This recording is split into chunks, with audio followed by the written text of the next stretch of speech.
The momentum has built, the stakes are at their absolute peak, and the championship battle has come home. Tonight, we arrive at the legendary Canadian Tire Motorsport Park, better known as Mosport, for the season finale of the Canadian F1200 Esports Championship. We've survived 9 grueling races to get here. Now only 3 races remain. Calculators are out, but the strategy is simple. Finish ahead. Welcome one, welcome all to Pit Road Productions. It's time to bring us to this final round here. My name's Reese Gardner, Daniel Zippy Salmon alongside me. Zippy, what else have you got here?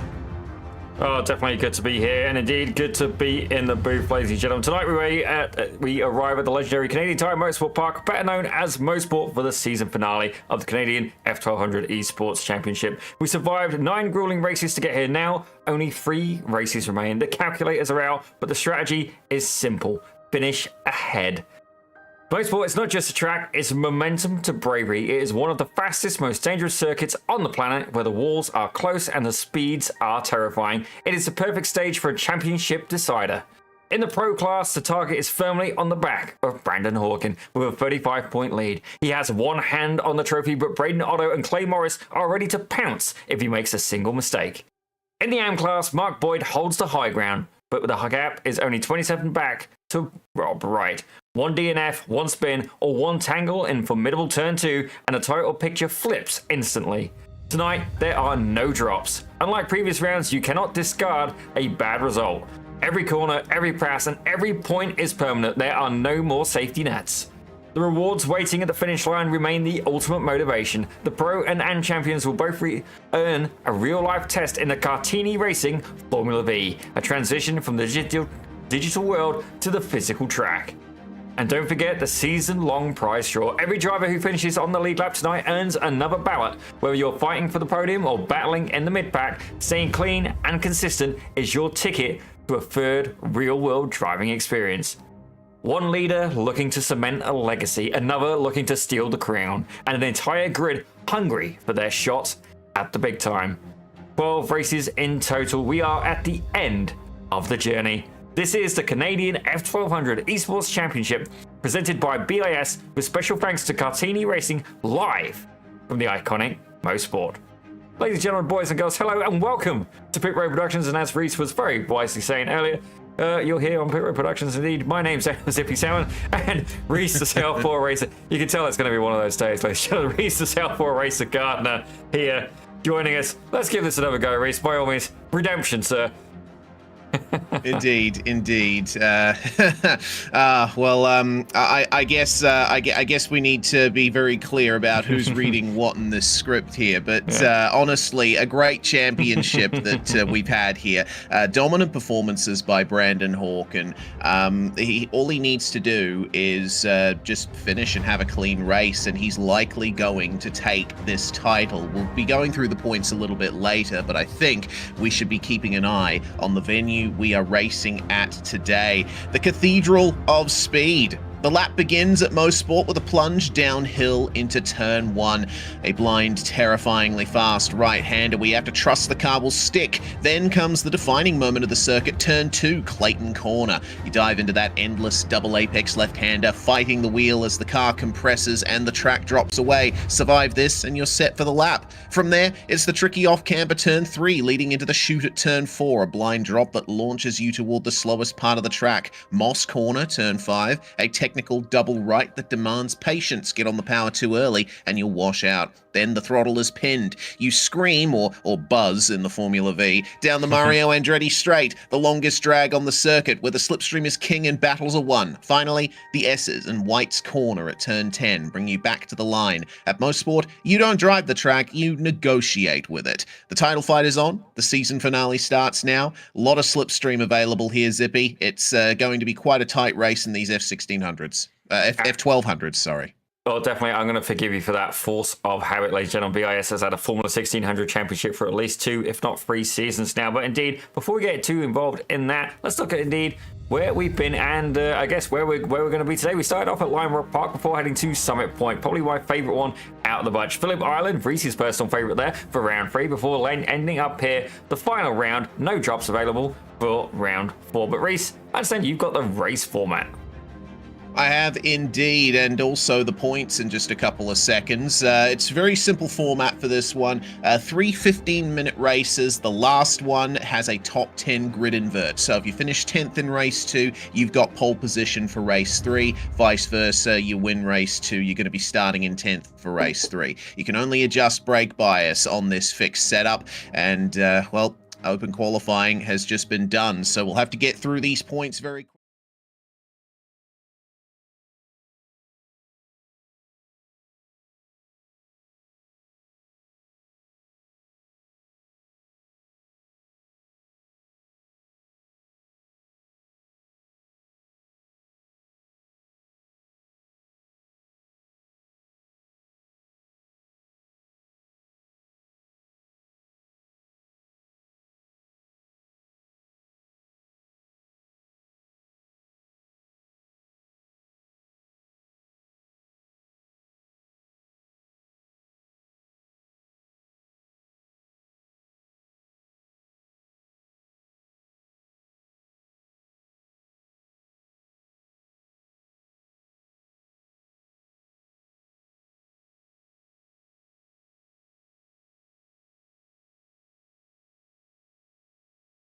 What happens? Driver Motorsport's not too far behind either, but it may very well be a difficult run for them. The grid then for race 1. Brandon Hawken on pole position. No surprises there. Clay Morris is alongside him. Braden Otto starts in 3rd, with Mark Boyd taking the AM class pole position, as he has for just about every round this season. Stephen Sutherland and Gerald Nemhard are 5th and 6th, with Matt Clark and Rob Wright on row number 4. Nicholas Colander in 9th. Lane Anderson rounding out the top 10.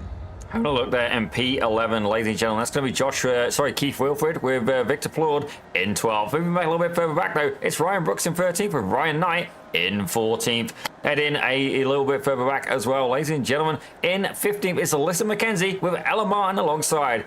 Eugene Cartini takes 17th with Chris Sadler rounding out your 18-car grid. I've got to say, Reese, definitely been a lot of opportunity here for a lot of drivers. Certainly the pro class a little bit more on the slender side, but don't get me wrong, Brandon Hawken, last year's champion, ladies and gentlemen. Indeed, at this point, I wonder if we can, if we're going to go a little bit of OG Next Limit Racing, No Limit Racing. Indeed, have to put a bounty on this man's head. Yeah, maybe. That's certainly an option, I'm sure. But Brandon Hawken's form has been nothing short of spectacular here. He is a previous champion of this series, so he has form. He may well end up going for that second Formula 1200 test day with Cartini Racing, a fantastic prize for both the Pro and AM class drivers, and also the winner of the random ballot. If you finish races you were on the lead lap, then you get a ballot to get yourself a 2 10-lap test sessions in the Cartini Racing Formula 1200. So yeah, basically 3 prizes on offer for this season. It's going to be huge. Yeah, I got to admit, I'm 100% going to take the credit for having the ballot idea, and indeed a huge thanks to Cartini Racing for offering that as an extra prize. Certainly, it can be a little intimidating sometimes if you go to compete in championships such as this, and you find the leader all of a sudden. It's almost an impossible task. Certainly, you need a little bit of luck, and certainly definitely a good amount of skill. But having the ballot really just it gives everybody a fighting chance. And myself, I would love to see it in the other BiS sim leagues as well. We'll have to see if we can get it for next season. Yeah, indeed. It would be very interesting indeed. Well, it's time to turn our attention to the race. Race 1 about to start here. 12 laps per race at this final event of the season. Brandon Hawken will be starting on pole with the inside line for turn 1. Let's see when he decides to put the power down here, coming out of the final corner. Green flag flies, and we are away for the last round of the Canadian F1200 Esports Championship presented by Cartini Racing. It's Brandon Hawken taking point into turn 1. Clay Morris with a slightly slower run around the outside. Braden Otto is really pressuring our championship leader as they come down into turn 2 for the first time. And now Morris is going to keep that side-by-side going. It is full on neck and neck between Morris and Hawken. Absolutely incredibly close competition so far, ladies and gentlemen. Indeed, you can see it's going to be a clash of the Titans at the front of the grid. But indeed, Matt Clark currently looking good. He's up 3 positions. Ryan Brooks up 4. Yep, very nicely done indeed. Ryan Brooks up into 9th place. Gerald Nemhard making up positions as well. He's just moved past Rob Wright for 7th place. Down to Moss for the first time. And Clay Morris has gone for the lead on Brandon Hawken. He'll be in front on the way out of the hairpin. And immediately moving to cover the right side of the track for the run down the Mario Andretti straightaway. Absolutely fantastic stuff indeed. I've got to say, huge shout out to Mike Broomhead as well for making these fantastic headshots. Certainly that is something I am definitely a fan of. But we can already see here the pack is pretty much completely joined, ladies and gentlemen. There is not a single person who is over a second apart from another car. That's how good the racing is going to be here in the Canadian Formula 1200 Esports Championship. Very wide entry from Gerald Nemhard there. I thought for a second he was going to run off track, but he's playing his cards very close to his chest. He's giving a lot of space to the drivers around him. Doesn't want to get too involved, but just as I say that, that was the left front wheel of Steven Sutherland that poked into the shot there. Obviously very close side by side, but lap 1 already complete. And it looks like our top 4 is starting to break away from the rest of the field. Mark Boyd is trying his best to hold on here, but actually Matt Clark, my apologies, is looking to hold on to the back of the top 3, but Boyd's starting to slip back. This is Clark's view of things. He's got Braden Otto for company in the Falcon liveried machine, playing this one quite nicely, has to be said. Now, Reese, is that the same Braden Otto we spoke to on Wednesday? I do not recall. Radical. No, different. That was Ryan Oddo. Oh, damn it! Close. My apologies. I'm Zippy. I'm the one who's just gotten out of bed here. I expect better from you. You're going to be disappointed, my friend. Certainly, 1 a.m. in the morning, 4 or 5 days in a row is not the best for having brain. Certainly, the brain is a little bit on the lacking department at times. Anyway, let's head back to the racing, ladies and gentlemen. It looks like Victor Plord trying to make a move on Ryan Brooks. Indeed, and up the front you can see that there's a line of 3 cars that have broken away. Ooh, as Victor Plord here. Oh, that is a big squeeze there. Plord trying to get by Brooks up into turn 8, and looks like he'll get it done. Yep, Sutherland has gone for a spin there at turn 8. Fortunately, keeps it out of the wall. But there was a very interesting sequence at the front there. There were 3 cars that broke away and formed another line, and they were making things difficult for our top drivers. Oh dear, Ella Martin. That's the reason why she has a mechanical black flag there. And Alyssa McKenzie looks like having some problems too. The ladies starting off a row 9 have not had a good first couple of laps. Yeah, I'm not sure who the silver car was, but that definitely wasn't the friendliest of incidents. I think it might have been Chris Sadler. Maybe. We'll have to wait and see on that one. Sadler is currently the last car holding on to that draft train. Clay Morris has taken the lead from Brandon Hawken, and it looks like they'll be pressuring each other all race long at this stage. Braden Otto and Matt Clark will be holding on nicely in 3rd and 4th, but Keith Wilfred making his move up to the top 5 here. He's made his way past Mark Boyd and up from 11th as well. Keith Wilfred having a good time of things here. Yeah, he's currently the hard charger, up 6th position, so fair play to him. He's definitely working hard and indeed being able to get that car ahead and indeed in front of some of the competition here. But I've got to say, we're going to start to see a little bit of strategy there, as I do believe we've got a 3-wide scenario starting to unfold a little bit further back. I believe that's Victor Plord, Rob Wright, and Gerald Nemhard. Oh my. Yep, they're starting to fall back here from the top group. They got to be careful of this. 3 wide on the way into turn 8. Up the inside, Ryan Brooks gets it from Victor Plord and Rob Wright. And now he's got Mark Boyd and Gerald Nemhard for very close company. Victor trying his best to keep the speed up through turn 8, but turn 9. But it's really difficult to actually get the grip there on the front, especially in a Formula V. It's a car that rotates very well, but you carry too much speed, and the car lets you know about it. No downforce here. Well, despite that incident earlier on, Chris Sadler has just got to set the fastest lap, ladies and gentlemen, which I got to say, nothing against the driver. He's 833 IR, and he's currently got the fastest lap of the session. I'm going to say that the draft is definitely going to have a little bit of influence on that. Indeed, certainly Brandon Hawkin, in comparison, 7,694. Yeah. Yeah. Oh, dear. Oh, dearie me. Yep, that looks like contact between teammates as well. Ryan Brooks has retired from the first race. I think Rob Wright might be on his way to doing the same thing. Oh, dear. Yeah, Ryan Brooks and Rob Wright, the main casualties of that incident. There was a third car involved, too. My word. Oh, my goodness me. Airborne. That is far from ideal. Well, there you go. There's Gerald Nemhard, gets a little bit of a turnaround, gets caught up, and I gotta say, whoever that other car was, they got absolutely yeeted. Yeah, Rob Wright. Man. Not ideal. And I don't think there was much time to react for Rob Wright there. That car was going nowhere very quickly when that was all said and done. So Nemhard, Wright, and Brooks now have mechanical black flags, and they're going to be spending a bit of time in the pits there as Clay Morris continues to lead. Brandon Hawkin under pressure from Keith Wilfred, who is on an absolute charge here. Remember, starting out of P11, this is going to be an interesting one for Wilfred if he can hold everyone behind him off. Braden Otto, Matt Clark, Mark Boyd, and now Victor Plord have latched onto the back of this pack. Yeah, definitely. I've got to say, fair play to Keith Wilfred. He's now up 9 positions, ladies and gentlemen. Chris Sadler up 8, but definitely not quite as clean in the process. Indeed, definitely getting a bit of the attention here from this commentator, at least. Not the attention that he would be desiring.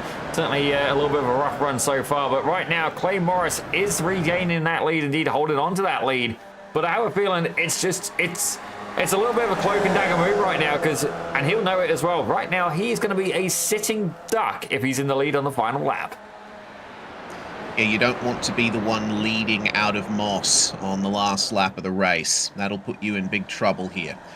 So let's keep an eye on how they conduct themselves here. Clay Morris has made it a habit of immediately going to the right-hand side of the straight. Obviously aware that he'll be able to do everything he can to keep them behind him, but at the end of the day, there's no stopping the slipstream here. It's so strong. Have a look at the run that Keith Wilfred's got here. He's going to pull out of the slipstream and go around the outside of turn 8 to go for the lead of the race. Remember, Keith Wilfred in the AM class, so he's certainly punching above his weight here. The slipstream's helping him out ever so slightly, but still enough skill to make sure that he can keep himself in second place. Brandon Hawkin trying to position his car for a good run. Mark Boyd, meanwhile, a bit wide through the final corner. Now will come under pressure from Braden Otto and Matt Clark. Yeah, I have a feeling these two drivers are going to duke it out, and we're going to have to see if they do indeed start to fall back a little bit further. Victor Plord, there you can see there in the red Formula Vee, he's starting to apply a bit of pressure as well. But saying that, Mark Boyd, a good racer, a fair racer that. Not only that, the leader of Auto Eclectic Racing. As I could have sworn, I've just seen 3 wide through there. That was like... Yeah, lap car. Oh dear, that must be Rob Wright, I think. No, Ryan Brooks, I think. Yeah, Brooks. Yeah. So he's found himself now out of the pits and right with the lead pack. There was some slight side-by-side contact with Keith Wilfred. Fortunately, they didn't interlock wheels. Meanwhile, Chris Sadler has towed back to the pits. Not entirely sure what's going on for car number 65, but that can't be good. Lane Anderson also with a mechanical black flag, and I think we've just seen why. All right, that might need another look. Mm-hmm. Oh, okay, catching the grass there for Anderson. And that is going to be Chris Sadler on the way into the pits. Goes and takes out the both ladies, and then all of a sudden gets yeeted himself. Yep, I'm calling that one karma, Reese. All right, fair enough, fair enough. Have a look at Ryan Brooks here. He's actually doing quite well in the slipstream, and he's making advances forward in the front pack. This is an interesting situation for him to be in. A lapped car, but evidently deciding to back out of things. I think he's realized, hang on a minute, these guys are battling for a championship. Ooh. Probably best if I stay out of the way. Yeah, don't get me wrong, as a lapped car, you don't have to concede and get out of the way, but for the interest of good sportsmanship, I would 100% say move on over, because realistically, he's never going to get that back. He's never going to be able to catch up a lap. And if he can, somebody should sign him at Formula One. Like, that's that level of skill. You're not gonna get a lap back on these guys in 10 minutes. No way. But certainly, I appreciate that just because you are lapped does not mean you are a slower car. Certainly, a Vee applies more to an endurance race, but for this, I would just do the honourable thing and move on over. Well, regardless, race continues at the front. Keith Wilfred doing quite well at the moment to keep himself in contention here for the overall victory. Clay Morris defending into Moss. Brandon Hawken, I think, just biding his time here. He knows how strong the slipstream is. He's raced plenty of times at this circuit in many different types of car. He'll surely be aware of the plan that you need to execute to win at a place like this. Once again, Wilfred and Morris will be side by side. So, just considering the race so far, Zippy, Rob Wright is towed back to pit lane. Looks like he's had further problems after his initial crash. Remember, Wright was second in the AM Class Championship coming into this round, and only had a 27-point gap to make up, but unfortunately the second apex of Moss is not treating him very well, and that's going to be the end of things for him as Hawken comes into pit lane. Why? I gotta admit, I wonder if he's just realizing that, you know what, I can take a drive-through, and I think this may be a little bit of showboat. We'll see. It's not a drive-through.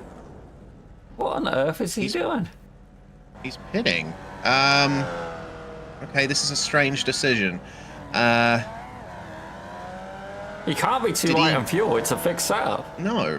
Yeah. The drivers have fuel to make it to the end of the race. Like, that's strange. Let me see here. That might be worth a little bit of a trip. He's not in the Discord, so we can't ask him. I was going to say, that would be worth a scope out and find out. Maybe he's just, you know, we've seen him try and go last to first last season. Maybe he's going to be looking to do the same. That's the only thing I can think of. But why do it? But why do it after the midpoint of the race when the field's already spread out? There's no way he's going to get back to the lead from there. Yeah, definitely my logic's not mathing on that point. But indeed, good news for Keith Wilfred. He's up 10 positions and leading the race. Attaboy. Yeah, excellent stuff for Keith Wilfred. Mark Boyd, the AM Championship leader, sits in second. We have AM class cars running 1 and 2 here, and Mark Boyd going to try and go for the lead here. This is going to be interesting indeed. Clay Morris keeping up the momentum in the slipstream. And we're only going to have 4 laps to go when they cross the line. This is going to be such a fun fight. Lane Anderson, meanwhile, picking up a black flag, and that's Matt Clark coming in. Hang on a minute. Is there not enough fuel in the setup? Yeah. Oh dear. Okay. This just got interesting. Yeah, it did. All right. That's very strange. Anyway, I think we should keep an eye on the fights as they go here. Mark Boyd and Keith Wilfred still fighting over the lead here. Some solid side-by-side going on between them, but you know, it's the case of pretty much every race at Mosport. You are biding your time for the last lap to make the move, and it seems like Keith Wilfred not entirely keen to pass Mark Boyd for the lead there. Yeah, I definitely wouldn't do it there. I mean, you can, but it wouldn't be an advantageous decision. Certainly after you get through Moss Corner, you're just going to get slipstream back, as well as holding both of you up and making you a onslaught for the rest of the pack. But what I'm really looking forward to seeing here, are we going to see more people have to pit? Are we going to see people... Are some going to actually be able to make it to the end of the race? I'm really curious. Lane Anderson currently down pit lane, but that's for a completely different incident. He's serving a black flag for incident points. Yep, and he is. Anderson picking up quite a few in this first race. It hasn't been a fun run for him at all. Worth pointing out that Gerald Nemhard also pitted after his incident, and his pit stop was about the same length that we saw from Matt Clark and Brandon Hawkins, so maybe he became aware quite early of the need to pit if there was one. For the front pack's credit, none of them are coming into the lane this time around, so Yeah, I mean, the mystery just deepens now. Yeah, definitely a little bit of a curveball, and indeed, I like surprises like this where I'm not the one racing. Certainly that does add a dynamic, but I have a feeling a few of these drivers would have worked this out in practice, and I do wonder if there's maybe a bit of fuel saving going on, because don't get me wrong, you would heavily lose back behind the pack, but you got to wonder. I'll tell you who I haven't seen much of today. This guy, our only one of two American drivers in the field, Nicholas Glander. Or Colander. Nicholas Colander has been one of the more successful of the AM class drivers in recent rounds. He was only 2 points behind Rob Wright for the second place in the AM Championship coming into this round. And with Rob Wright's problems here, Colander is going to get a leg up here in race 1. Remember, this is the final round, and so you can't drop your results from this round. That is a massive free kick to Nicholas. Yeah, absolutely. Don't get me wrong, he's not quite on the podium in his P4 in class, but indeed, the whole pit strategy could be getting interesting. Nicholas, definitely no fool. Don't get me wrong, he could be a very passionate individual at times, but no fool. And certainly, I have a feeling he may have picked up on this this fuel scenario. Indeed, if that's what we got going on, certainly we're going to have to wait for it to unfold, ladies and gentlemen. I am as much surprised as you are. Yeah, and we've seen a massive spread out in the front pack as well. Braden Otto and Victor Plord sit third and fourth there behind Wilfred and Boyd, and Nicholas Colander and Clay Morris have separated themselves too. I think they were about to run out of fuel, and they're just crawling into the pits here. Wilfred, Boyd, Otto, all in the lane. Victor Plord is going to carry on. And we see that Colander has jumped in as well, but Morris and Sutherland are staying out, potentially going to try and eke out the last little bit of fuel to the end of the race here. This is such an interesting race this has turned into. I mean, I knew it was going to be action-packed, but I wasn't expecting this kind of action. Yeah, I don't think any of us were expecting this kind of action. Indeed, it's really, if you look at the timing scheme right now, Victor Plord currently leading the race by about 6 seconds. Attaboy, Victor. I have a feeling it's not going to last. Nothing against you. I have a feeling that your fuel may be on running on hopes and dreams right now. But indeed, having a look a little bit further back as well, Alyssa McKenzie currently up 10 positions as well. I got to say, this is very interesting, but not surprisingly, the highest placed car that has pit is the number 99 of Brandon Hawken. Yeah, I think his early decision to come into the pit lane saved him there. Everyone else who just pitted now was lifting and coasting and not lapping at their maximum on the way into the pits.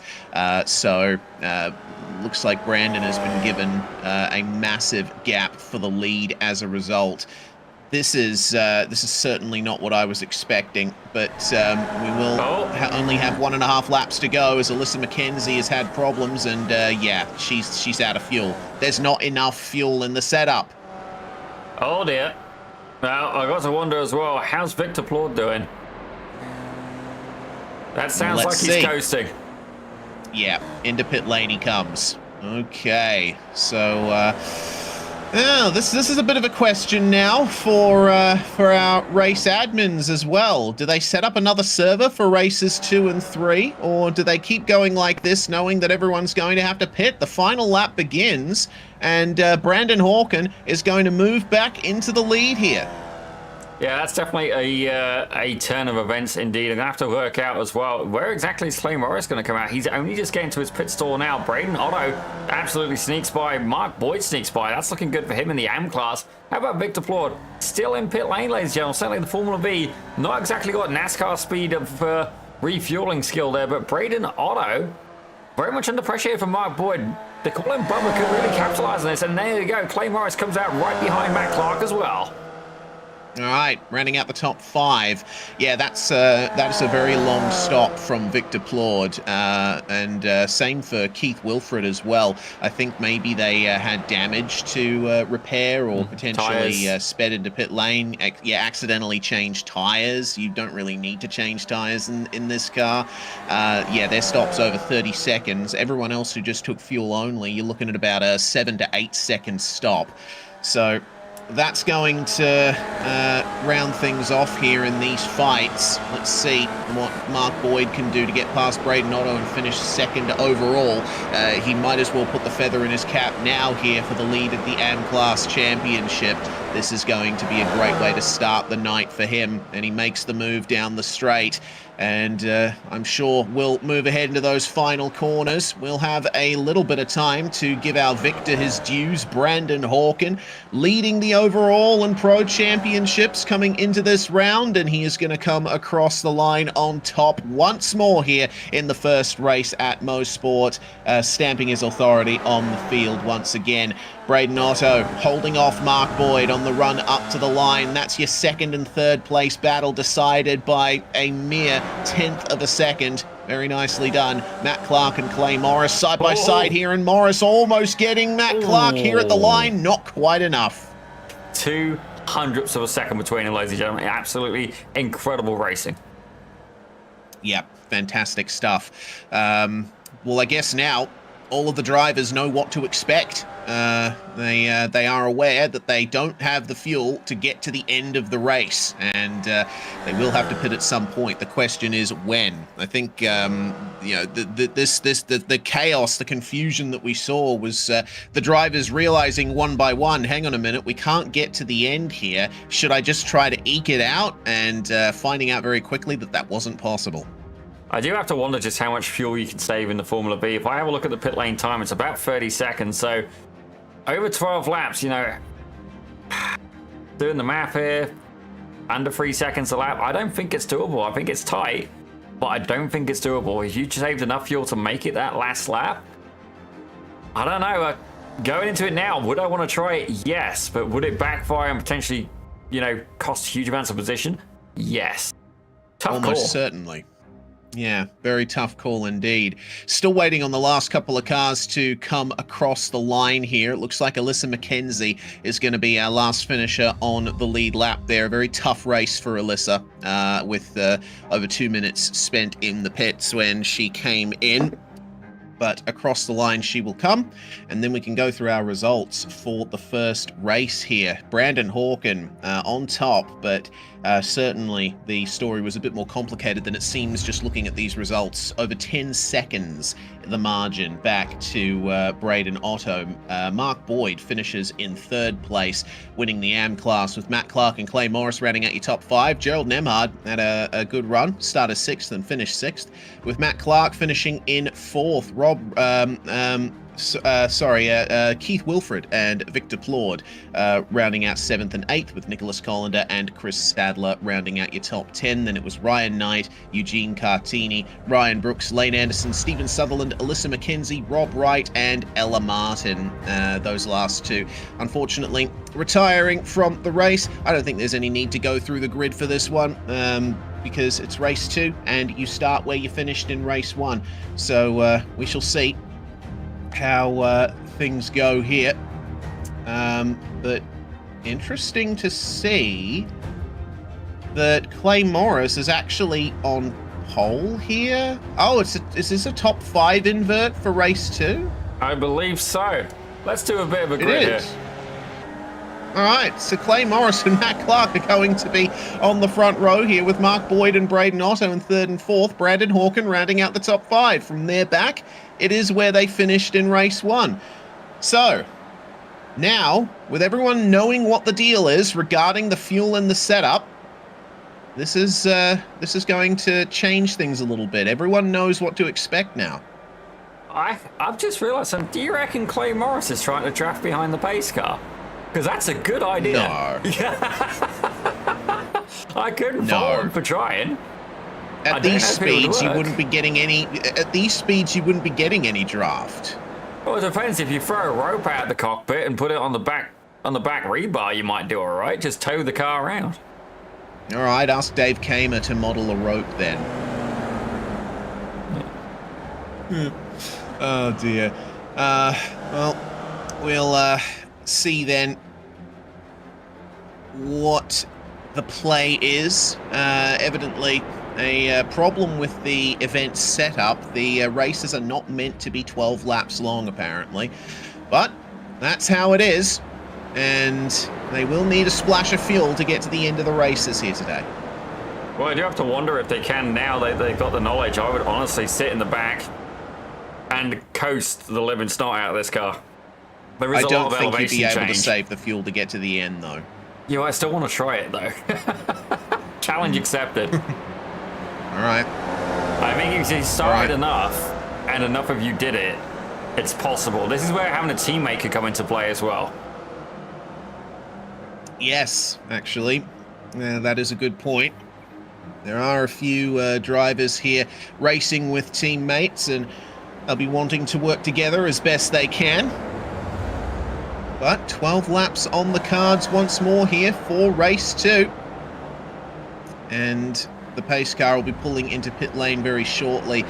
Clay Morris starting P1 alongside Matt Clark. And now it is time to get yourself set up for the race to come. Morris lets them form up behind him as the green flag flies. And we are away. A lot of fan out there. A huge run on the grass from Eugene Cartini, who apparently was a bit earlier on the uptake than everyone else. And the man behind Cartini Racing, who is providing... Oh, God! Oh! That was Lane Anderson going airborne once again. A chaotic start for race 2 there. Yeah, it looks like... Yeah. Eugene Cartini, who is providing the prize car for the test, is currently sitting in front. Looks like Eugene wants to have a drive in his own car at this rate. Fair play to him. This is why we're not race control, ladies and gentlemen. Indeed, there's definitely going to be a few people getting surprises today. Me being one of them right now. Matt Clark is not in the lead, ladies and gentlemen. Eugene Cartini's gone, thank you very much, and absolutely sent it at the start of this race. We're going to have to watch that back in a second. Indeed, I'm curious to see what happened there. And indeed, Lane Anderson, Alyssa McKenzie, and Rob Wright getting into a tangle on the first lap. Yeah, all of them with mechanical black flags, and the reason it happened was Lane Anderson caught the grass on the exit of turn 1. Unfortunately, Rob Wright had nowhere to go, and when Lane Anderson had his slide, he ended up getting into Alyssa McKenzie. So, unfortunate for him. We'll be on board here. No, we'll be from the blimp view with Lane Anderson. Yeah, Cartini definitely jumped the start there. I'm not entirely sure that's going to be all kosher, but watch for the exit of turn 1. Very wide on the way out, and then catches the grass, and around he goes into Rob Wright, and then into Alyssa McKenzie as he tumbled over. Yeah, that's 2 events in a row now. I have a feeling he does definitely need to dial it back a bit, maybe just ease into it a little bit more. Certainly, Rob Wright, Alyssa McKenzie, both of them getting taken out early on. And Ellen Martin, I don't believe, started this race as well, so certainly definitely disappointed to see that. But Eugene Cartini shuffling back through the field, ladies and gentlemen. Indeed, I would be curious where the green flag is, because don't get me wrong, we don't get to see where the lights go out, but if we had the time to review it, I'd be curious, because he did not pick up a black flag. Well, he was carrying a lot more speed than everyone else when the green flag flew. 3 wide on the way into Moss. This is going to be fun. Contact there between Cartini and Braden Otto. But Otto will get the inside for Moss. And it looks like Keith Wilfred is going to move on through as well. Mark Boyd also getting the move done on Eugene Cartini, who has been shuffled all the way back to 7th here. Yeah, I think it's almost a bit of a protest at this point, and they are shuffling him back. Don't get me wrong, Eugene, great guy, but you know, in the sim, he's much better in real life, ladies and gentlemen. Let's go with that. He's used to having the real thing to play with, and indeed, we're going to see 3 wide here, and I believe that's going to be Gerald Nemard and I think it's Ryan Knight, Steve Sutherland going for it, actually. Ryan Brooks, Nicholas Colander, and Victor Plord also fighting 3 wide further behind. Colander on the outside here through turn 8, becomes the inside for turn 9, and that is a nice pass he just made there on Ryan Brooks. Victor Plord having to jump out of the throttle there. And here come the pit stops. Brandon Hawken and Braden Otto have jumped in quite early. That's very early. I think we saw them start pitting around lap 9, lap 10, so I think they've burnt enough fuel here that they're like, okay, we can do this now. We can just go to the end. Unfortunately, Braden Otto overshooting his pit box there. That has cost him a few seconds. Actually, I just thought about that, because if you can only take a minimum amount of fuel, I have to wonder if he's just basically capping them from taking the full amount. So say it makes you take 1.2 gallons, and you only need an extra half a gallon. and that's all you can fit. That's actually quite a smart play. Exactly. You pit now, and you should be good to the end of the race, I think. That's what my summation is for the moment. Keep our eyes peeled on the battle for the lead, though. Keith Wilfred from Matt Clark, Clay Morris, the only one of our Pro Class cars in the field to stay out on this run. He's evidently looking to gain more time in the slipstream. Brandon Hawken and Braden Otto exiting the pits all on their own with no drafting buddies, so they might suffer for straight line speed. Yeah, this plan could definitely backfire. I have to keep an eye on the lap times. Right now, Keith Wilford, the fastest car on track, with a 140.35, ladies and gentlemen. Absolutely hauling. Indeed, Braden Otto's fastest car, 45.8, and indeed, Brandon Hawken at 44.6. So, don't get me wrong, I don't think he's had the chance yet to do it, as Matt Clark now brings it down pit lane. Definitely some very interesting strategies going on here at Mosport. Yeah, you know, I'm starting to think that the better strategy here is staying out as long as you can in the slipstream, because you will get lap time benefit from the slipstream, especially at a track like this. You know, the slipstream is always strong in these zero downforce entry-level open wheelers. We see that in the F1200 championship every couple of weeks, but that's quite the move there that Gerald Nemhard had to deal with from Mark Boyd. We'll have to wait and see how that one works out. But yeah, I think if you're up the front, if you're in a draft pack, then stay out, because you're going to have the lap time benefit. You're going to be burning a bit less fuel. You might be able to extend your stint. Undercutting is probably not the way to go here, as that's off for Mark Boyd at Moss. He re-enters the track just in time for Ryan Knight to come along. And Ryan Knight thought for a second about getting into the slipstream, but not enough momentum there from Boyd, at least on the exit of the corner. Yeah, it's definitely going to be close, though, and I've got to say, I do love this camera angle, but Ryan Knight there, rocking not just a Olympic appropriate livery, ladies and gentlemen, but certainly anybody who's ever seen Cool Runnings, I think that is the motive he's going for. And indeed, because the Formula Vee does have a slight resemblance to a bobsled. Ever so slight. Colander and Nemhard side by side through the third last corner, and oh my goodness, that's a big dive there from Nemhard to try and get it back. Into the pits, coming Keith Wilfred. That's going to leave Clay Morris all alone up the front, and this has compressed the pack for second. Eugene Cartini now holds onto it, but they're three wide into turn one, and Colander and Nemhard coming together on the way into turn one. Oh dearie me. That's not ideal for either of them. They were on for a great result, the both of them there, but it will come to nothing. Yeah, let's take a look there. It looks like Colander just came over. I don't think he quite realised that Nemhard was there, so fair play, Nicholas. I think that one may have indeed been on you, and yeah, that's definitely not how you want to do that, buddy. No. Not ideal. So now Nemhard and Colander become the latest cars to get a mechanical black flag to their name. Morris, Boyd, and Cartini still keeping their pace up here at the front of the field. The top four cars have yet to pit. Victor Plord all on his own, though, and burning a bit more fuel, I'm sure. So we'll have to wait and see what he can do. Now, the pace is starting to come back to those who already came into the pits. These guys up the front, they've been setting, 141s, 142s. Brandon Hawkins' last lap was a 1 minute 40.3. So, potentially, he's got every chance to move back to the lead from here.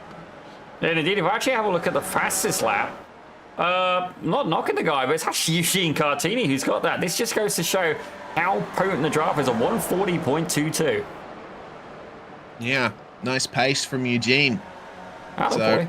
Home track, though. Yes, indeed. Is he coming into the pits this time? He is indeed. So let's see him trundle his way into pit lane. Probably bringing the speed down a bit too early there. Yeah. Either that or he's run out of fuel, but it's only lap 6, so they should be able to go a few more laps at full throttle here. Maybe just being careful not to trigger a black flag on the way in. Now it's Clay Morris and Mark Boyd battling at the front. Victor Plord still staying out. And, well, it looks like Brandon Hawken going to move past Eugene Cartini there, so I think it's almost a certainty. Hawken, if he's not level with Morris and Boyd once they pit, he is going to be ahead of them. I do have a feeling that Mark Boyd is barely sipping fuel out of that car. Just been listening to the ropes quite closely, and you can just hear him every now and again. He gets sucked in behind Clay Morris. Little lift, little lift. Oh, he's not even doing that. He's killing the ignition. He's literally coasting. He's clutching it. I don't think he's even doing that. I think he's turning it off. Huh. He's got his ignition switch, and I think he's killing it behind Clay Morris. I've done this technique before. It does work, but I don't know if he's going to be able to save enough to make it to the end of the race. I'm rooting for the fact he can do it, but it's one hell of an obstacle. Yeah, certainly is. This has turned into this has turned into something entirely different from what I was expecting coming into this. I was expecting hard out-and-out sprint racing, slipstreaming, drafting in a pack. Now it's a question of, well, can anyone actually make it to the end without stopping? I'm sure Boyd's going to at least attempt to get a little bit further. Neither he nor Morris content to come into the pits this time. Neither is Victor Plord, apparently. Yeah, Victor Plord, he's got nobody to really draft behind. Indeed, Keith Wilfred, though, himself, Matt Clark, and Braden Otto getting into a battle here as well. Certainly do want to stay away from the teeth there of Matt Clark. Indeed, the ones on the car, ladies and gentlemen. Not going to knock their own guy when certainly I am, you could say, dentally challenged. Let's go with that. I was going to use a different word, but that could have came across in a very different manner, and we didn't want to go down that road. Indeed, Reese Gardner, I can see you smiling from here without even looking at your camera, but right now, Matt Clark having a freeway fight here with the 48 and the 27 of Keith Wilfred and Braden Otto. Nice battle between these three. All of them have come through the pits and working together nicely. Remember, Braden Otto, though, spent a bit of extra time in pit lane thanks to overshooting his pit box. So there's a bit more to fight for him. A top 5 may be the best he can hope for unless something happens between these guys. Clay Morris breaking away from Mark Boyd and Victor Plord now making up some time here. Surely now this is the time when they come into the pits.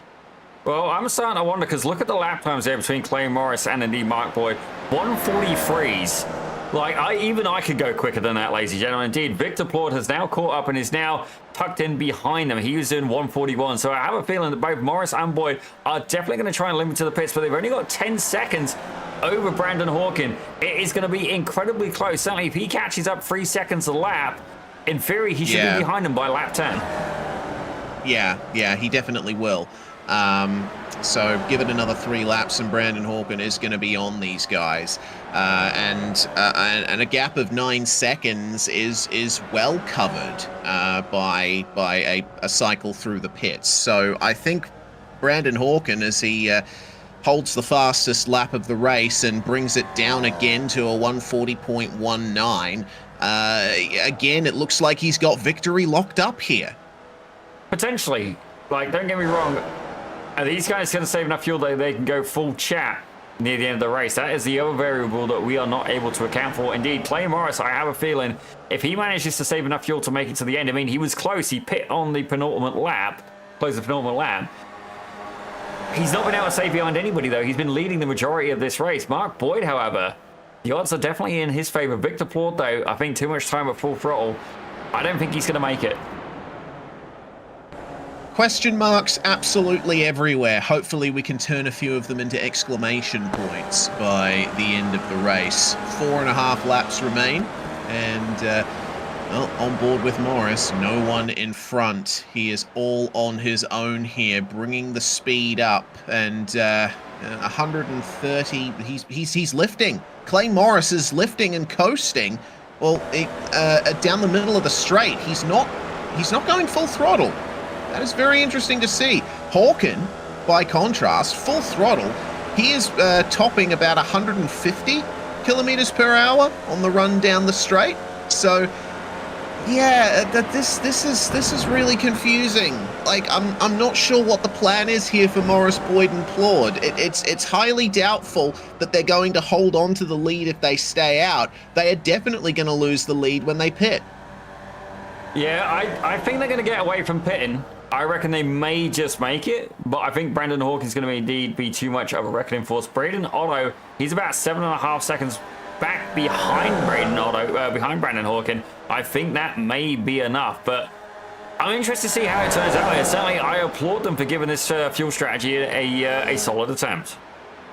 And it looks like Victor Plord's not waiting around anymore. Moves to the front here with Clay Morris getting a better run through the corner.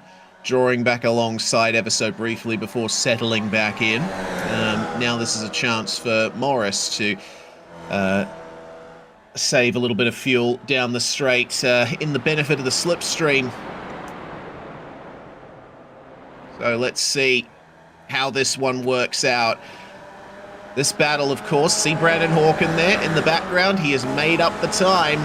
He's setting low 1 minute 40s. Meanwhile, the top three setting 1 minute 44s. Wow. The pace difference is just too great to overcome, I think. Well, there you go. Look at the lap time difference. Certainly, that's like me versus any other competent driver, ladies and gentlemen. As you can see there, the fastest guy in the field right now, 2.2 seconds, 3.4 seconds, 3.1, 3 flat, and indeed 3.9 seconds. Indeed, as he makes his way right towards the back here of Mark Boyd. All right, well, Clay Morris and Mark Boyd will avoid the pits once again. Victor Plord starting to jet away here. And Brandon Hawken is now right on the back of Morris and Boyd. So 3 laps to go. And this could be the run to the lead here for Hawken. Look at the speed he's carrying.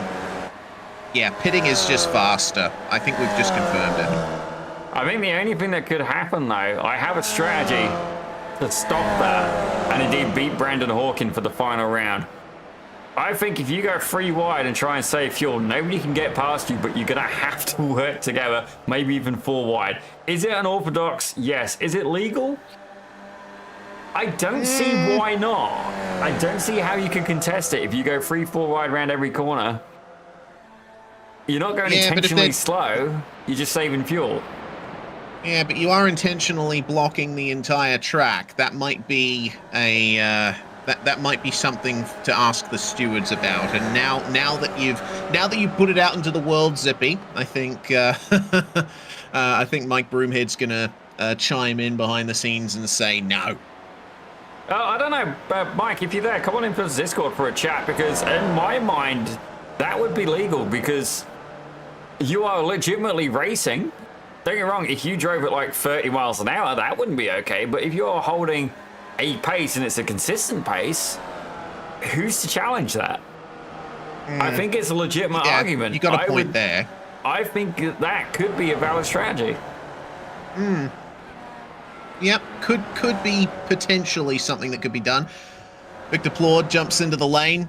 He's done. It looks like it's not going to be a pit stopless run to the end of the race there for Victor Plord. Clay Morris and Mark Boyd are going to keep trying, though. 2 laps to go. Brandon Hawken now in front by 3.4 seconds. And, well, I think that Morris and Boyd have proven that it is possible to get to the end of the race without coming into the pits. Yep, there's the switch. Looks like they're going to be working together in the slipstream here.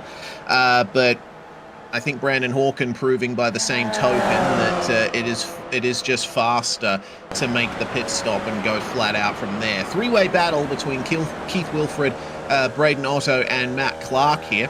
Still got to decide that top 4, and second place in the AM class as well.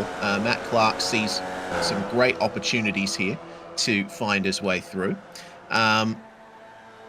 While we've been watching this fight, they sort themselves out into Moss. I've been watching on my end Mark Boyd and Clay Morris, and yeah, Mark Boyd's continuing his strategy of switching the engine off on the downhill run to Moss. Yep, 100%. I don't blame him in the slightest. Indeed, this is a very high-stakes game of Fuel Light Bingo. Personally, it's an enjoyable game, but look a little bit further back. Braden Otto and crew are starting to make the approach. This may be an expensive strategy. Don't get me wrong, they will achieve it, for which I'll support them for doing it.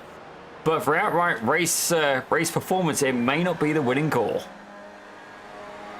Yeah, the race-winning call for Brandon Hawken was just to pit by himself early on and go flat out from there.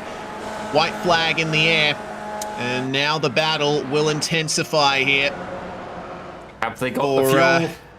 Yeah, this is the question. They're going to get swamped by these guys. There's no way that Mark Boyd and Clay Morris are going to be able to hold on to these positions. I'll say that right now. Keith Wilfred is going to lead that battle for fourth on the way out of turn one, but he and Braden Otto need to be careful not to get in each other's way. They see two free positions beckoning ahead of them. Well, this is the question though. Have they got enough fuel that they can indeed make the last lap? Can they apply full pressure on this final lap? That's the big question here. And I do have to wonder if they have anything left in the tank. Clay Morris there has definitely dropped back. He may be falling on the sword here to try and protect Mark Boyd, who's now jetted away by about a second. But is it going to be enough? Certainly, if these cars get into his draft on the Andretti straightaway, that's probably going to be brown bread there for Mark Boyd. But indeed, it's still a good solid finish, and I love the fact that he's proven you can indeed make it work and adapt it to the conditions that we have here today. Yes, it is possible to make it work, but is it really to your benefit? Here comes the slipstream down the straight. Boyd is trying his best to eke as much speed out of these cars as he can, but Braden Otto just slings his way by him, and there's not much else that he can do. Potentially, Boyd will be able to fight him here into the final corners. Speaking of the final corners, Brandon Hawken making his way through them as these guys go side by side. It's going to be 2 from 2 thus far, and I think he is champion-elect at this point. We'll have to wait for the final tallies there and the final race results, but let's see who gets second here in race 2. Braden Otto leading the way out of the final corner. Keith Wilfred and Mark Boyd will round out your top 4. And yep, Boyd did enough. It was really well executed from him, but I don't think he's going to be repeating that strategy in race 3. Yeah, don't get me wrong. Usually for BIS as well, we'd have a longer race for the last one indeed. So certainly, fair play. I'd say Clay Morris. It's still running, but not by much. Only just. Fair play. Great camaraderie there between the two drivers as well. I definitely think they couldn't have done it without help from each other. I do believe they kept each other very much in the race so far. Yeah, they certainly did. Well, that's going to end the second race here. Clay Morris was battling for third in the championship, and I think he'll still be able to secure that, but Braden Otto getting a better result than him in race 2, I think may secure second in the championship. We've still got another race left to run, though, so let's keep our eyes peeled for any further developments. Just got Ryan Brooks and Alyssa McKenzie to cross the line, and we can go through our results for race number 3. And Brandon Hawken has been the class of the field this season. He's won all but 2 races over the course of these 4 rounds, and well, it looks like he's going to be getting a 100% win record here if he keeps his pace up. He wins from Braden Otto, with Keith Wilfred in 3rd, Mark Boyd in 4th, Matt Clark and Clay Morris close at the line, with Stephen Sutherland in 7th place. Nice recovery there from Stephen from 15th to 7th. Victor Plord finishes in 8th there, with Ryan Knight and Chris Sadler rounding out your top 10. Gerald Nemhard in 11th place. Ryan Brooks and Alyssa McKenzie, the last 2 drivers on the lead lap. Lane Anderson got back out there after his lap 1 crash, a lap down. Same for Eugene Cartini as well. Nicholas Colander retiring, as did Rob Wright, and Ella Martin did not take to the start. Well, we're in warm-up now, Zippy. Time for a breather before we get ready for the final race of the season. Yeah, definitely it's been an interesting season, indeed a fun season. Honestly, one that I wish I'd probably taken part in as well. Certainly, myself, the whole time this series has been on, I've been involved in it, whether it be commentary, whether it be production, or whether it be doing both, ladies and gentlemen. Certainly, and indeed, I'm glad we got Reese Gardner here as well. But certainly, it's been an interesting season. I do have a feeling Brandon Hawken a little bit of a bounty on his head at this point, and they're wrong. He's got the championship in the bag. I have a feeling he's probably going to start from the back and just try to really finish on a high and do a last to first. I mean, we've seen him do it before, ladies and gentlemen, indeed. But the reality is that he's, on paper, he should be winning these races, which sounds a little bit cold, but he's 7,700 iRating, ladies and gentlemen, indeed. I have a feeling next season, though, I think, after winning it 2 seasons, I don't know if you'd be able to get back in for a 3rd. No. I think after this, it'll be nice to offer up the chance to someone else to take the test drive there. But Hawken showing that it's definitely worth putting him in a real race car. He has so much talent and is just metronomically good. It's not the only series I've seen him compete in either. He's fast in many types of car. Zippy, it looks like we've got Eugene Cartini waiting in the wings, ready to join us here in the commentary box. Time for a chat.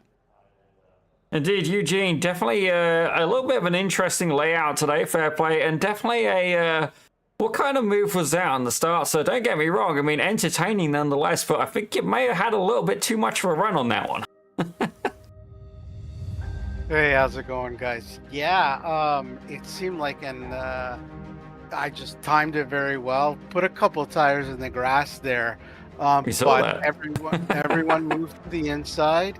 And yeah, on the Discord chat, I think a lot of guys were talking about checking up. Now I certainly didn't, so that was the end result. Yeah, don't get me wrong, that one there, if you saw a green flag and then gunned it, fair play, but certainly I see it sometimes at starts where the grid won't be tight enough back together, and then if you're able to get a run up and then it goes green, that would be a little bit cheeky. Certainly I've been flagged and I've not even had that scenario, but certainly we're not here to be race control. Eugene, definitely it's been a fun season so far. Why don't you tell us a little bit more about the car these guys are going to get to experience? Definitely tons of fun so far. It gets better and better every year. So the guys that are gonna win the amateur championship, pro championship, and a lucky ballot draw, they'll have the opportunity, well, not the opportunity, they will win a test day at Toronto Motorsports Park in my F1200 cars. So this year the garage has +1 car, so I'm happy to say we got 2 cars in the stable. So we'll have multiple winners at some point throughout 2026. We'll organize a day. It'll be a lot of fun. They'll enjoy themselves and experience the real thing. Well, that definitely sounds like a whole lot of fun. And indeed, let me know in Discord when that's going to occur. Certainly, if I can make my way out there, I'd definitely like to be over there. But quick question for you, Eugene, is the Formula 1200 today going to be at the Victoria Day Speed Fest at Mosport? No, our first race weekend, I believe, is going to be May 7, 8, 9. But we will be taking part in the Vintage Verret Grand Prix, massive weekend in June, and then also Open Wheel Invitational. Tons of cars in July, and as of yesterday, my understanding is we'll have 30+ V's on the track for that July weekend. Well, that is absolutely fantastic. And Eugene, I think I'm going to have to send you a Pit Road Production sticker to slap onto them 2 V's that you've now got in your stable. And indeed, I'm going to be completely cheeky and drop you a subtle hint on that. Indeed, I would love to see some Pit Road Productions cars on the field. But certainly, Eugene, we are just about at the end of this warm-up. We're heading into the final race. Definitely fuel strategy now coming into play. What's going to be your approach for this? I tried with the previous race, tried to duck out a little bit early because I was hanging up there. I think I might have came in a little bit too early. So if I have the opportunity, I'll have to quick splash, but more towards the end than try to play it safe. Nothing to lose at this point. Well, certainly we are indeed going to wish you the best luck. Ladies and gentlemen, owner of Cartini Racing and indeed the key organizer in helping us get these drivers into a real race car. Ladies and gentlemen, Eugene Cartini. Thanks, guys. Huge thanks to Eugene and the whole crew at Cartini Racing for providing the cars for the brilliant prizes we've got for this season. Let's go then for the final race grid here. This is the last race of the season, and Chris Sadler, by virtue of finishing 10th in race 2, will start in pole position for race 3. Ryan Knight alongside with Victor Plord and Stephen Sutherland on the second row. Clay Morris starts 5th alongside Matt Clark. Then it's Mark Boyd and Keith Wilfred 7th and 8th. Braden Otto and Brandon Hawken rounding at your top 10. From there back, it's where they finished in race 2. Gerald Nemhard to 11th with Ryan Brooks in 12th. And behind them, Alyssa McKenzie and Lane Anderson on row number 7. Eugene Cartini, Nicholas Collender and Rob Wright should be our last few starters. Ella Martin has not re-entered the server since she left in race 2. A shame to see, but regardless, we will still have 17 drivers making their way around this formation lap, Zippy. Fighting from 10th for Brandon Hawken here. considering the form that he's had over the course of the season, I will not be surprised if he gets back to the lead. But we've seen a couple of races now where this fuel strategy has come to the fore. The first race, we didn't expect there to be any fuel strategy at all. Second race, we saw drivers try a couple of different things. We might see a couple of other differing strategies emerge from race 3. Indeed, Hawken has proved that the fuel light bingo is maybe not the way to go, but certainly you can still reduce your time in the pit lane. Having seen a couple of races now, I think when you go into the pits, it will make you take a certain amount of fuel, and at this point the drivers know just how much fuel they need to save. So certainly it's a tough call. You could try and save it, try and lift, but realistically, if it say makes you take a gallon and you only need an extra 0.3, well, you might as well try and pit early, and then it can only put the 0.3 in. It can't fill in more than it's already got, ladies and gentlemen. So certainly it could go in several different ways. I think that would maybe be my strategy, but the draft definitely having a huge advantage as well. It really is a tough call, honestly. I'm not sure how I would play this. The biggest thing, though, I would want to make sure I stayed with somebody who's of comparable pace, just try and get a slipstream in. Yeah, I would be thinking the same. Well, we're going to be having, starting from the very front, Chris Sadler, who at the moment has 2 top 10 finishes to his name for this event. So he's solidly got midfield pace. From the front, we'll see how he goes here. Ryan Knight has threatened to get into the top 10. He did in race number 2. Victor Plord, meanwhile, he's been in and out of those battles for the lead, but only has a couple of 8th place finishes to show for it. This could be the chance that he needs to get a good haul of points in the final race of the season. Remember, your results cannot be dropped from this round. Chris Sadler then leads us around the final corner. The final race of the Canadian F1200 Esports Championship is go.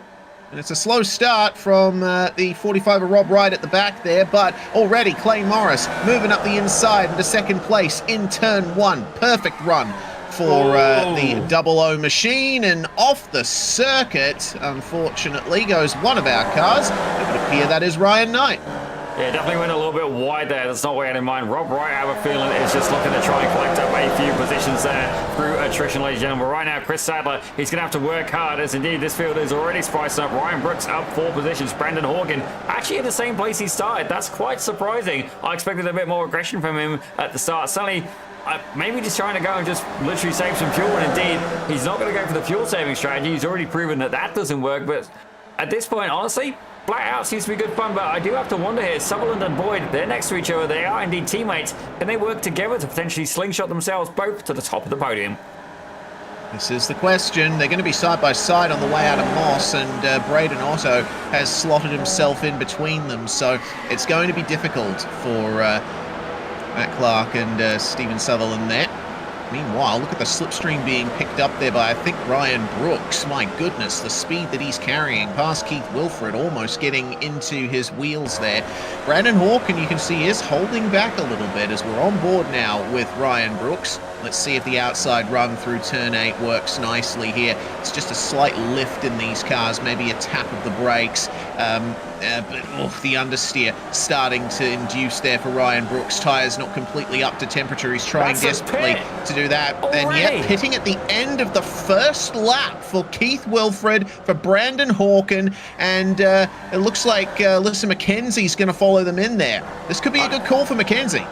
Yeah, I think this is very much that strategy I was on about. You can only fit so much fuel in the car, and I don't think they need enough. So where the pit stops were like, I think it was like 7.6 seconds.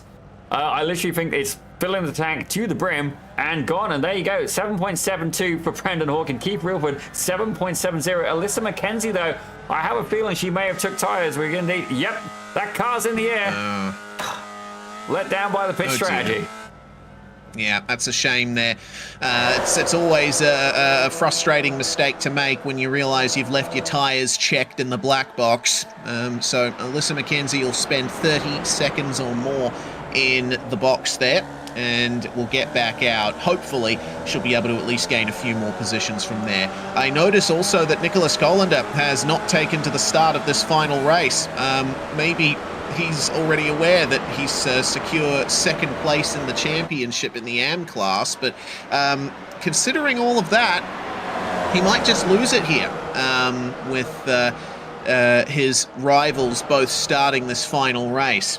The pack is starting to divide here. Rob Wright, Lane Anderson, and Ryan Knight will be continuing a nice fight here. Up 8 positions for Rob Wright thus far. Lane Anderson up 4. Got to be careful not to get into each other through these final turns. Yeah, Lane Anderson definitely been getting into an event, an incident certainly every race, and indeed Rob Wright very much wants to avoid it as we see more people flooding down the pit lane. Ladies and gentlemen, Clay Morris makes his way down, Matt Clark, Steven Sutherland, Mark Boyd, Braden Otto, and indeed Ryan Knight as well. So, looks like the stop's going to be out of the way very early for the majority of these guys. Ryan Brooks currently holds the fastest lap, a 1 minute 40.2. I'm sure that the likes of Brandon Hawken are going to be approaching those kinds of numbers very, very soon. So Sadler, Plord, and Brooks are your current top 3. Sadler and Plord seem happy to strut their stuff at the front of the field here. Comparing the pit stops, looks like Matt Clark got a very nice stop, 6.7 seconds. Clay Morris and Brandon Hawken will be behind him in your effective top 3. Yeah, Chris Sadler definitely having some connection issues as well. I keep losing him here on the broadcast, but currently he's up there in P1, and indeed I do have to wonder how Victor Plot's going to handle that, but Matt Clark here tucked in right behind Clay Morris. Despite the pit stop, I have a feeling these guys are still going to make an effort to save fuel. Brandon Hawken only up 1 position as well. I have a feeling as well he is definitely trying a different tactic here. He's pit, but you know, it's a quick pit stop. I do think these drivers will still have to save a little bit of fuel.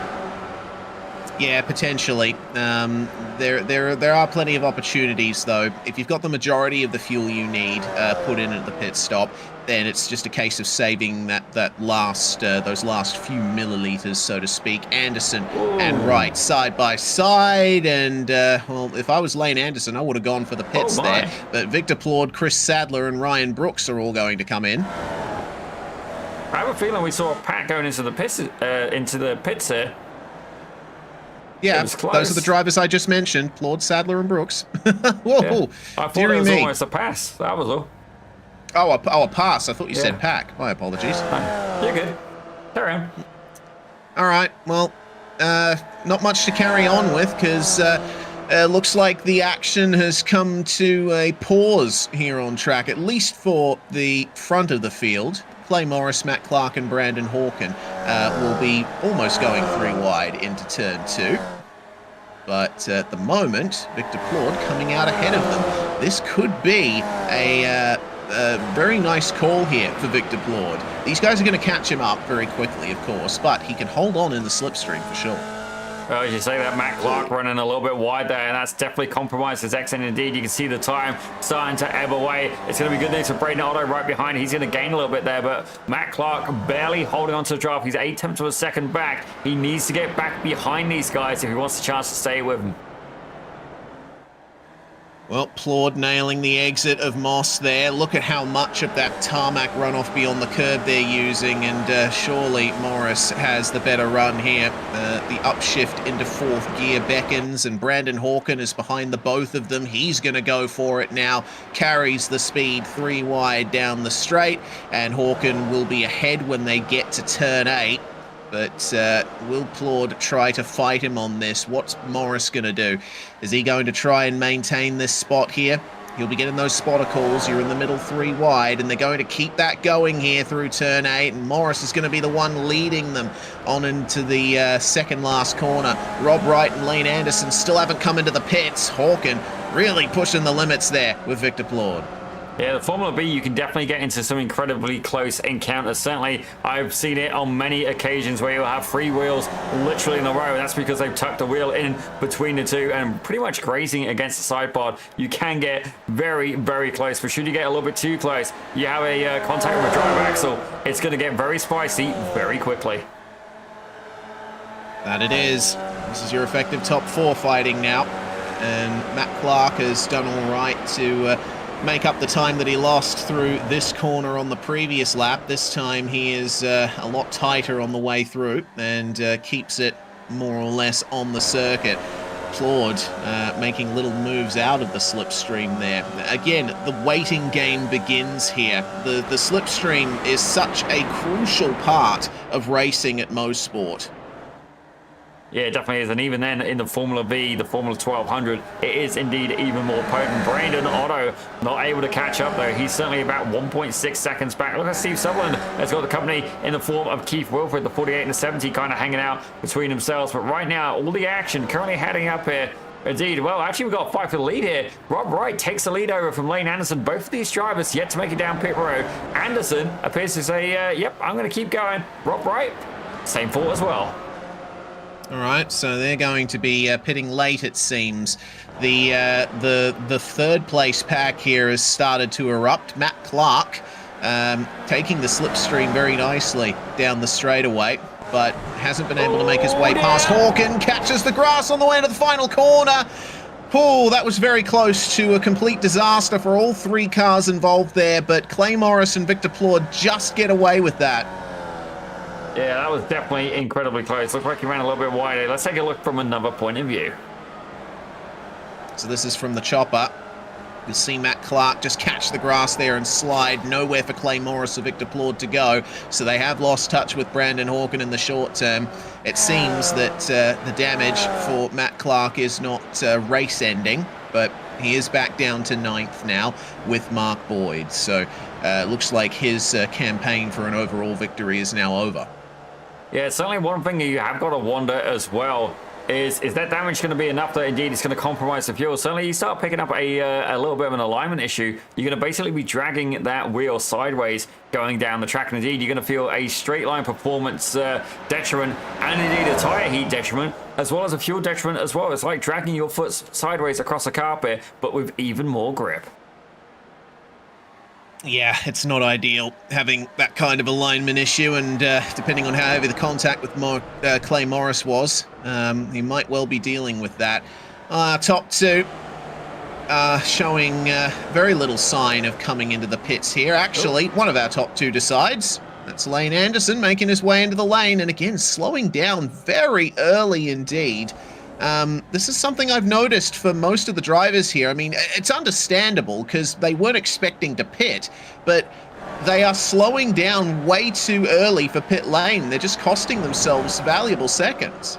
Yeah, it certainly is an expensive strategy indeed, or indeed a loss of performance there. Certainly myself, I tend to have the opposite problem going into the pit lane, just that a little bit too hot. And indeed, my favorite passes that I've seen involving the pit lane, well, my favorite moments involving the pit lane is when I see a pass go into him. Certainly we've seen that a couple of times actually on the Podium 1 League, which we have on a Monday night here, exclusive on Pit Road Productions. But certainly it's going to be a good battle here as Victor Plord currently down 2 positions from the start, but currently in P5 overall. And I've got to say, punching well above his weight class as well. iRating of 1644. Yes, doing nicely in this final race is Victor. 8th place in races 1 and 2, and has a good opportunity to contend for a podium. Matt Clark and Mark Boyd, meanwhile, side by side on the run up to Moss. I wonder if Boyd's going to let Clark go here. The inside, the line usually wins, and Mark Boyd will be trailing on the way out of Moss, but they are continuing their run up onto the straight here, not far behind Keith Wilfred and Stephen Sutherland. If they work together, they'll be able to make it a 4-way fight for 6th. Yeah, there's definitely potential there indeed. It looks like Victor Plord and Braden Otto are going to start scrapping as well. This is nothing but an opportunity here for Clay Morris, and indeed an opportunity for Keith Wilfred and indeed Steve Sutherland as well. They could potentially catch up to this pack here fighting for P5 overall. Yep, looking good. Sutherland and Wilfred side by side on the way into the final couple of corners. Wilfred pulls out of the 2 wide there and allows Stephen Sutherland to take it. We've certainly seen some good drives from Sutherland in previous events. If he can get a P6 out of this, it'll be a nice run of results. 7th place in race 2. Unfortunately, couldn't make it into the top 10 in race 1 despite starting P5, but he clearly has pace here today. Yeah, Steve Sutherland, definitely no slouch indeed, and he does indeed race in real life as well. Not quite as frequently as Mark Boyd, tends to be on the tools a little bit more, but indeed a potent driver nonetheless. Speaking of Mark Boyd, he's currently getting a little bit of attack here from Matt Clark, who has been definitely a little bit spicy this final race. Definitely had a few off-track excursions, but despite that, only down 3 positions, and indeed, he's got potential here. If himself and Boyd work together, they can indeed find himself accelerating up the field. We've got 3 packs of 2, ladies and gentlemen, and yet again, that's not the strategy as they go side by side on the way down to Moss Corner. Yep, yields the position early, though, does Matt Clark there. And, well, they are still making up time on Wilfred and Sutherland. The lap time's quite close. 1:41.0s for all of them. But if you run side by side like this, like Braden Otto and Victor Plord are doing, you're not really doing yourself many favors. Brandon Hawken is continuing to gap them here, ran 0.6 faster than them on the previous lap. And I get the feeling that there's not going to be much to think about for the battle for the race win. Hawken is all on his own now, and it seems that's where he's strongest. Yeah, definitely got less to worry about with no traffic around him. Indeed, Rob Wright currently lapping a 1:41.3. So realistically, he knows that Brandon Hawken is coming. But certainly, Rob Wright had a little bit of a mixed bag for racing. I have to wonder, though, after he makes a pit stop, because certainly he's going to have to make a pit. Where is he going to emerge in this field? Certainly, if we budget around 35 seconds for a pit, by my calculations, that would put him down actually quite far back. I think it'd put him back in P13. Yeah, that's something to think about for sure. Maybe Rob is trying once again to make it all the way to the end without a stop, but I would strongly doubt that that is going to be the way to go, as we found out in race 2. Still going to have 3 laps to go when we cross the line. And a lot of potential for further action as we check back in with Braden Otto and Victor Plord. Racing for effective third at this stage, assuming Rob Wright is going to be coming into the pit lane. This is looking nice for the both of them. So as things stand here with 3 laps to go, championship scenarios, I think we can safely say that Brandon Hawken is in the championship lead in pro, with Mark Boyd at the moment sitting in P9. He has a 4th and a 5th to his name. So I think Mark Boyd will have just about sealed up the AM class championship himself. Yeah, definitely. As you say that, Rob right now bringing it down pit road. We had a feeling it was coming, ladies and gentlemen. Has to make a pit stop on lap 9. We'll have to see whereabouts he emerges. My prediction, it's going to be about 13th place. Currently occupied by Gerald Nemhard. All right. Let's see then.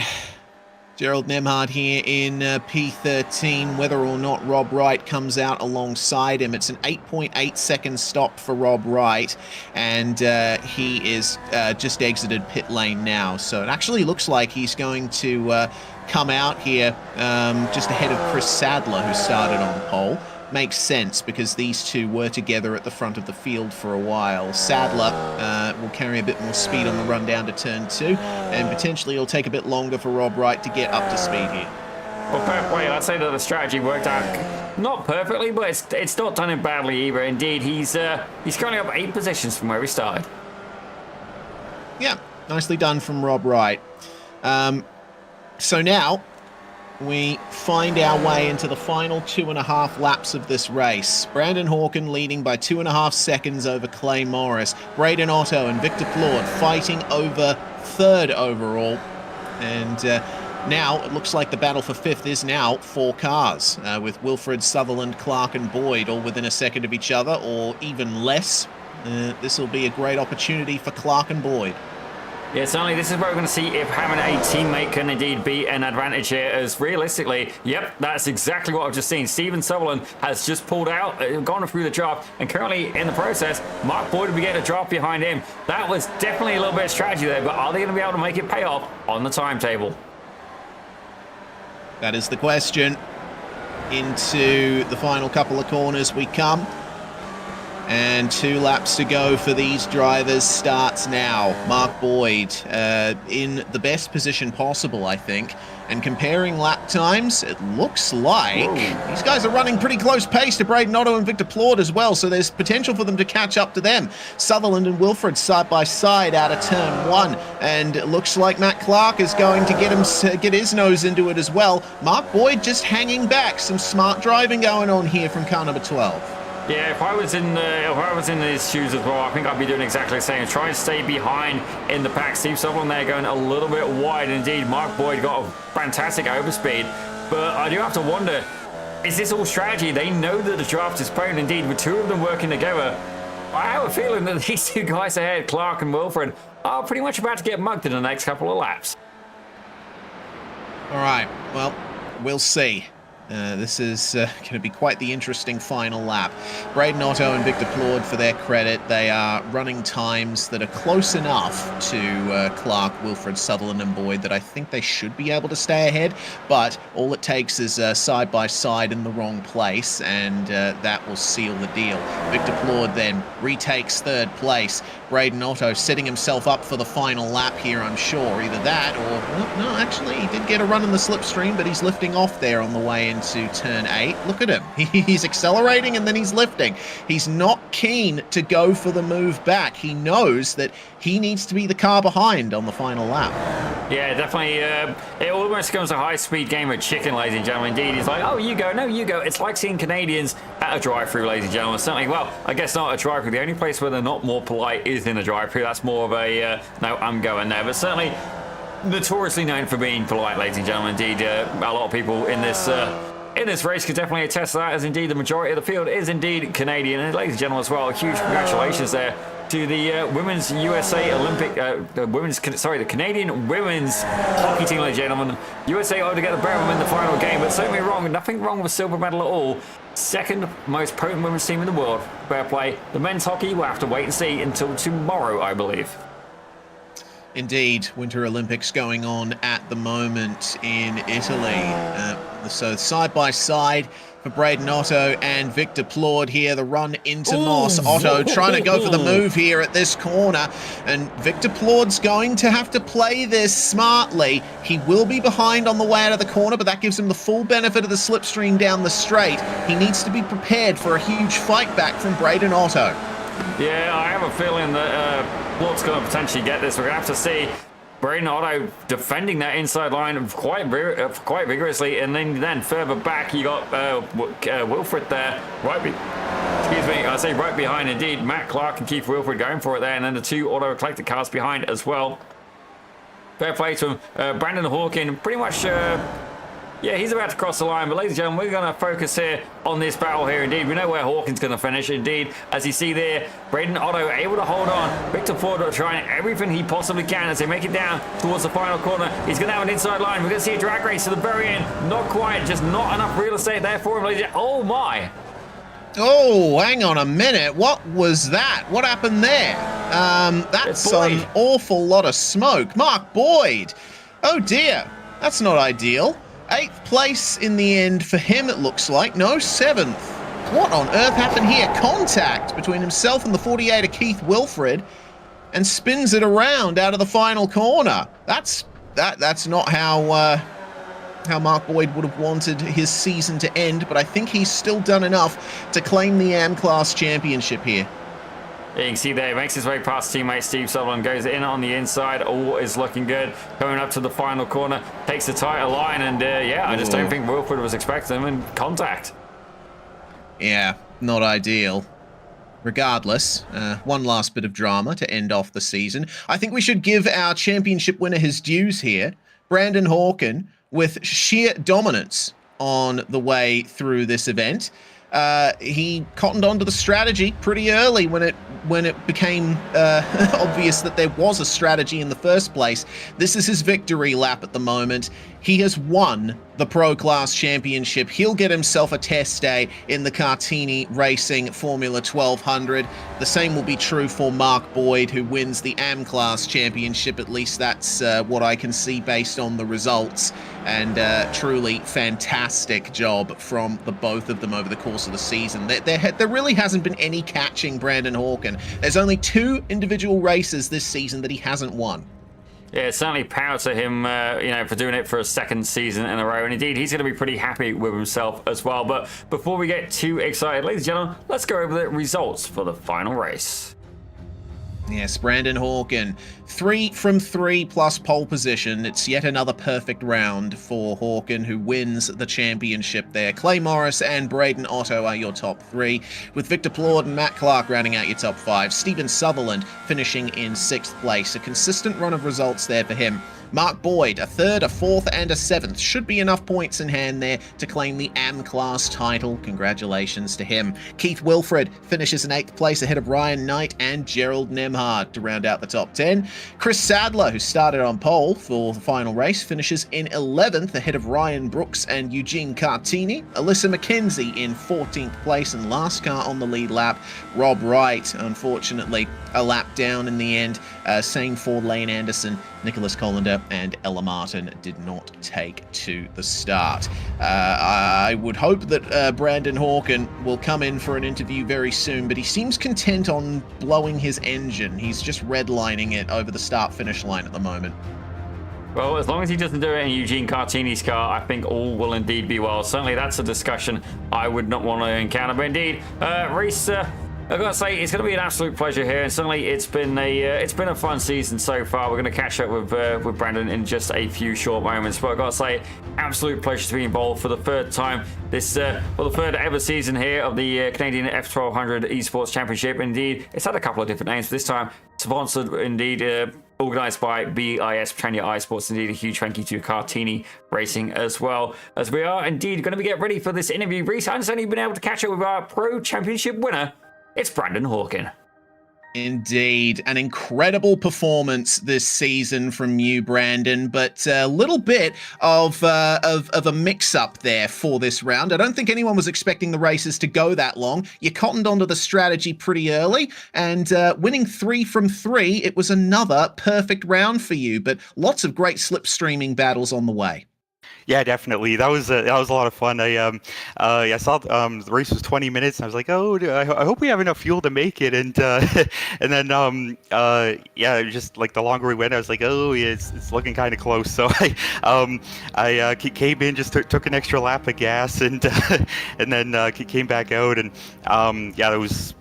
Just a lot of wondering, like whether if other guys were able to save enough or not, and then everybody ended up pitting. So I was happy about that. In the second race, it was a lot of fun there. Just working the different strategy there. The group up front there had they almost made it. It was I was hoping to hoping I'd catch them, but.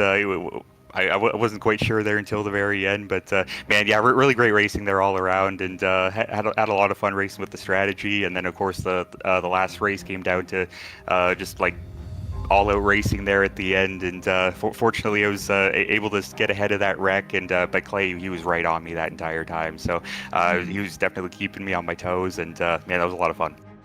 Absolutely. How satisfying is it to seal the deal on home soil? Honestly, Mosport, just a crazy track for Formula Vee racing. You've gotten yourself a test drive once again in the Cartini Racing Formula 1200, a great opportunity. Yeah, I always love coming here to Mosport. It's one of my favorite tracks. I live about 30 minutes away from here, so always great to get a win here. And of course, second time in the Cartini Racing machine. Had a ton of fun there last time, and I think now I'm hoping for good weather. We almost had like borderline hurricane there the last time, but hoping for some sunshine, and hopefully I'm able to push it to the limit, because the thing's a lot of fun to drive, and it was an absolute blast. So I'm looking forward to doing that again. I got a little bit more experience in a manual transmission, so I'm hopefully be a little bit more comfortable with that. And it's gonna be great. I had an absolute blast last time, and looking forward to it again. Absolutely, Brandon. Well, congratulations from all of us here in the booth at Pit Road Productions. A fine performance indeed to seal the deal, basically even before the final actual race of the season. Hopefully you enjoy the test drive in the Cartini Racing car, and we look forward to potentially speaking to you again very soon. Congratulations, mate. Thank you, sure will, and yeah, thanks to Eugene, BIS, F1200 Association, you guys, and yeah, so we're trying to keep this quick, but man, it's yeah, it's been a blast, and yeah, you'll probably be seeing me around here for more BIS leagues, I think, and it'll be a lot of fun. So yeah, see you then, and man, yeah, great season from everybody. Excellent stuff. Brandon Hawken there, the Pro Class champion for the Canadian F1200 Esports Championship. And Zippy, I think that's going to be our cue to close things out for this. Again, fantastic to be on board for this here at PRP. Yeah, I love the opportunities drivers get from these leagues.